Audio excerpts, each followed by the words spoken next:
Hey guys, welcome back to my channel సుహాన్05. So ఎప్పుడా అనుకుంటున్న మూమెంట్ అయితే ఫైనలీ వచ్చేసింది.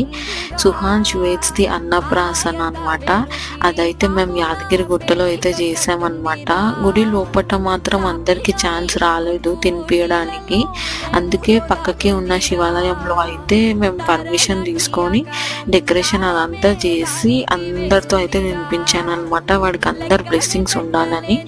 సో ఇదైతే పార్ట్ 1లో అంతా చేయడానికి అయితే అస్సలు అవ్వలేదు, అందుకే 2 పార్ట్స్ చేశాను. పార్ట్ 1లో అయితే ఇది మొత్తం ఉంటుంది తినిపించడం, అండ్ పార్ట్ 2లో మాత్రం వాడు ఏం ముట్టుకుంటాడా ఏందనేది ఉంటుంది అనమాట. So stay tune. Thank you for watching. Please like, share and subscribe to my channel సుహా05.